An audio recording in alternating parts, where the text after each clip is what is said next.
नमस्कार दोस्तों, आज हम आपके लिए जया एकादशी व्रत की पौराणिक कथा लेकर आए हैं। एक समय भगवान श्री कृष्ण और युधिष्ठिर महाराज के बीच अत्यंत महत्वपूर्ण संवाद हो रहा था। युधिष्ठिर भगवान श्री कृष्ण से बोले, प्रभु कृपा कर आप माघ शुक्ल एकादशी का वर्णन कीजिए। इस व्रत की क्या विधि है और इस व्रत में किस देवता को पूजा जाता है। भगवान श्री कृष्ण बोले, हे राजन, इस एकादशी का नाम जया एकादशी है। इसका व्रत करने से मनुष्य ब्रह्म हत्या आदि पापों को छूटकर मोक्ष को प्राप्त होता है और भूत पिशाच योनियों से मुक्त हो जाता है।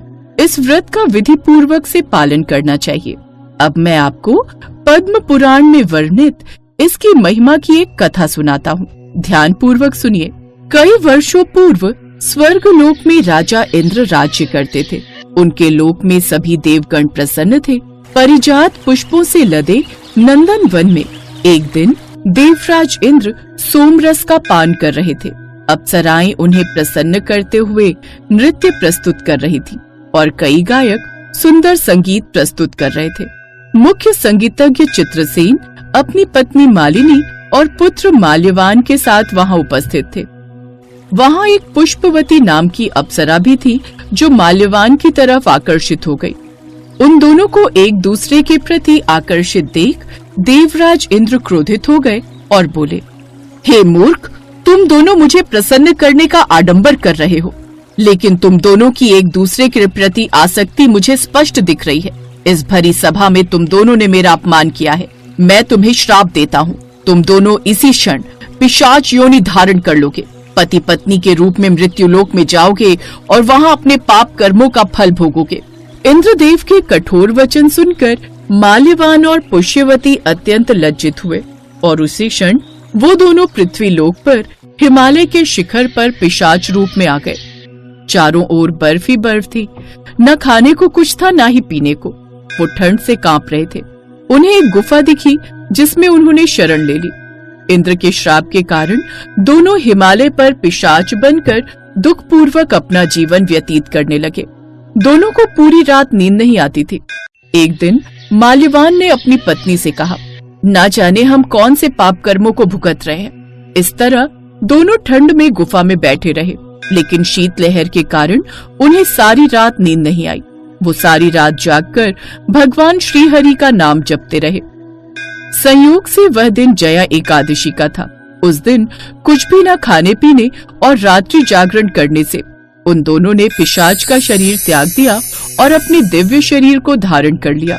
फिर एक दिव्य विमान उन्हें लेने आया। वो दोनों उस दिव्य विमान में सवार होकर स्वर्ग लोक पहुँच गए। उन्हें देख देवराज इंद्र आश्चर्य में पड़ गए और सोच में पड़ गए और बोले, तुमने ऐसा कौन सा पुण्य किया है जो तुम्हें मेरे इस श्राप से मुक्ति मिल गई। तब माल्यवान बोला, हे राजन, ये सब तो श्री हरि की कृपा से हुआ है।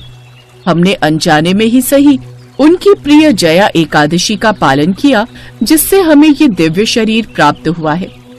ये सुन देवराज इंद्र बोले, श्री हरि की भक्तिमय सेवा से मैं तुम्हें स्वर्ग में पुनः स्थान प्रदान करता हूँ। इसलिए मनुष्य को इस परम कल्याणकारी जया एकादशी का निष्ठा और श्रद्धा पूर्वक पालन करना चाहिए। इस दिन किया गया उपवास जीवात्मा को बैकुंठ की प्राप्ति करवाता है। जो भी व्यक्ति इस कथा का श्रवण या पठन करते हैं, उन्हें अग्निष्ठों यज्ञ के फल की प्राप्ति होती है। जय श्री हरि विष्णु। इस पावन दिन व्रत रखने से सभी तरह के पापों से मुक्ति मिल जाती है। इस व्रत को करने से व्यक्ति की सभी मनोकामनाएं पूरी हो जाती हैं।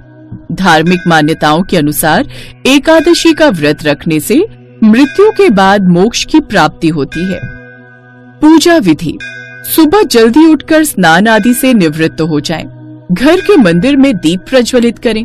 भगवान विष्णु का गंगा जल से अभिषेक करें। भगवान विष्णु को पुष्प और तुलसी दल अर्पित करें। भगवान की आरती करें। भगवान को भोग लगाएं। अगर संभव हो तो इस दिन व्रत भी रखें। इस बात का विशेष ध्यान रखें कि भगवान को सिर्फ सात्विक चीजों का भोग लगाया जाता है। भगवान विष्णु के भोग में तुलसी को जरूर शामिल करें। ऐसा माना जाता है कि बिना तुलसी के भगवान विष्णु भोग ग्रहण नहीं करते हैं। श्री हरि विष्णु जी को पीले वस्त्र, पीले फूल, पीले रंग की पुष्पमाला, मिठाई, फल आदि अर्पित करें।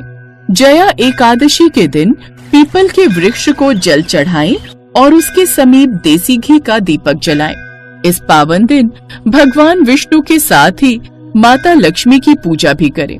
इस दिन भगवान का अधिक से अधिक ध्यान करें।